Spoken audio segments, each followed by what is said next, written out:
Tshisekedi refuse de serrer la main à Kagame. La vérité crue. Mesdames et messieurs, bienvenue sur cette édition spéciale. Abonnez-vous pour suivre l'essentiel de l'actu 360. Le sujet du jour est grave et va vous surprendre. La scène de Washington a montré une vérité que personne ne peut maquiller. On ne peut pas fabriquer la paix en forçant un peuple à avaler l'injustice. Ce qui s'est joué le 4 décembre 2025 dépasse les signatures et les caméras. C'est un tournant, un point de rupture, un moment où la dignité d'un État a refusé de se plier aux chorégraphies diplomatiques imposées. Tshisekedi n'a pas joué la comédie. Et cette fois, le monde l'a vu. Un instant suspendu où l'Afrique des Grands Lacs a révélé une vérité trop longtemps camouflée derrière les rideaux de la diplomatie internationale.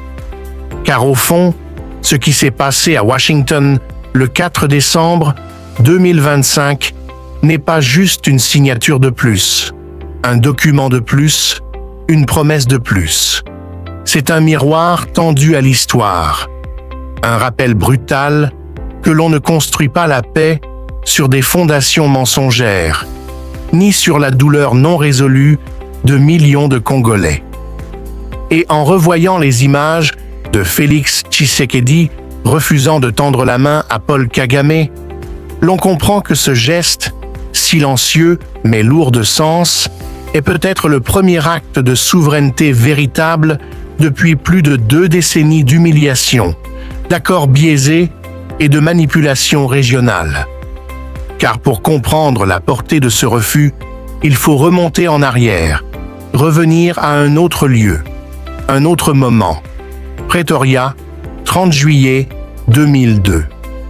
Ce jour-là, aux yeux de nombreux observateurs, la RDC tournait la page d'un des chapitres les plus sombres de son histoire récente.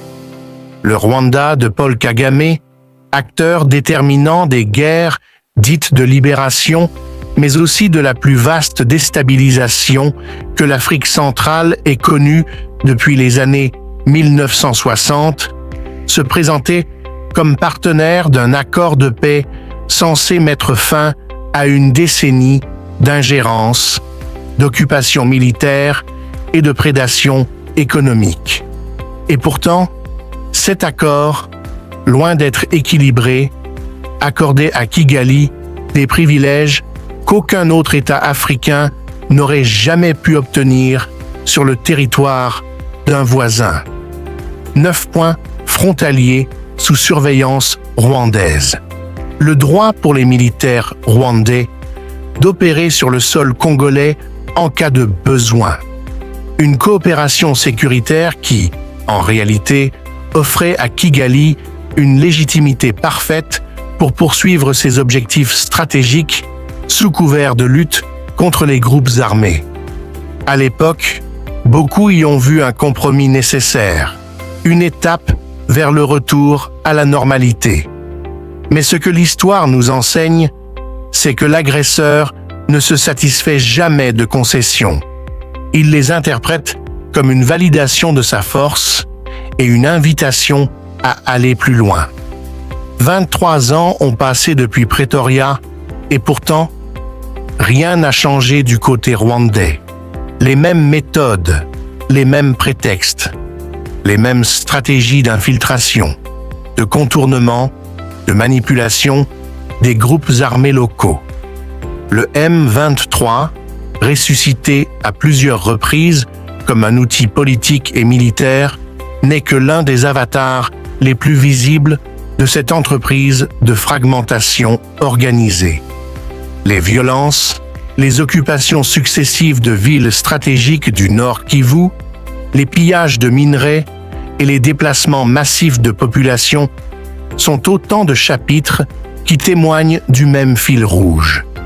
Kigali n'a jamais respecté Pretoria. Pour Kigali, Pretoria n'était pas un accord de paix. C'était une couverture. Et c'est précisément cette vérité qui éclate aujourd'hui à Washington. Car contrairement à 2002, la scène internationale a changé. Les États-Unis d'un Donald Trump, revenu au centre du jeu mondial, ne cherchent pas à ménager les sensibilités diplomatiques classiques, mais à produire des résultats visibles, rapides, souvent brutaux. Une mise en scène où Paul Kagame et Félix Tshisekedi signent devant les caméras aurait été un symbole parfait pour l'administration américaine, celui d'un président américain capable de résoudre un conflit ancien, profond et lourd de conséquences humanitaires. C'est dans cette logique que se place la cérémonie du 4 décembre 2025. Mais les images, parfois, valent 1000 démentis. Car la froideur entre les deux présidents ne relève pas de la diplomatie maladroite. Elle est le produit d'une histoire, d'une souffrance, d'un rapport de force qui ne peut plus être maquillé. Tshisekedi ne s'est pas levé pour serrer la main de Kagame. Il ne l'a pas salué. Il n'a pas joué au partenaire heureux d'une réconciliation factice. Et dans ce geste, aussi simple qu'inédit, réside un message beaucoup plus profond que n'importe quelle signature. Un chef d'État congolais vient de dire au monde que la dignité ne se négocie pas, que la paix ne se commande pas, et que l'agression n'est pas une opinion, mais un crime. En refusant la gestuelle symbolique que Washington attendait, Tshisekedi a replacé au centre du débat la réalité congolaise, ce que vivent les populations de Rutshuru, de Masisi, de Nyiragongo, de Kalehe, de Minembwe, de toutes ces zones où les cicatrices de la guerre sont ouvertes depuis trop longtemps. Ce refus a résonné comme une déclaration. La RDC ne se laissera plus enfermer dans les accords écrits sans elle, contre elle ou au-dessus d'elle. Et c'est ici que la portée géopolitique de Washington 2025 devient immense. Car beaucoup pensaient que Tshisekedi, pour préserver les relations bilatérales avec les États-Unis, accepterait de jouer le jeu diplomatique jusqu'au bout. Beaucoup imaginaient qu'il signerait, sourirait, s'inclinerait dans le cadre imposé. Mais ce qu'il a fait est exactement l'inverse. En refusant la fausse cordialité, il a établi un nouveau paradigme. Les relations internationales ne doivent pas être un théâtre où les victimes applaudissent leurs bourreaux. Il n'y aura plus de paix sous contrainte, plus de compromis tacites, plus de paix trahie. La RDC veut la paix, mais une paix juste. Cette phrase, répétée depuis des mois, a enfin trouvé une incarnation réelle, visible, indiscutable sur la scène mondiale. Ce qui se joue maintenant, c'est l'avenir de la région entière. Car si Pretoria 2002 a ouvert la voie à 20 ans de duplicité, Washington 2025 pourrait être le début d'une autre ère, celle où la RDC n'acceptera plus les narratifs imposés par autrui, celle où elle redéfinit les termes du débat, celle où elle exige non seulement l'arrêt de l'agression, mais la reconnaissance pleine et entière de sa souveraineté.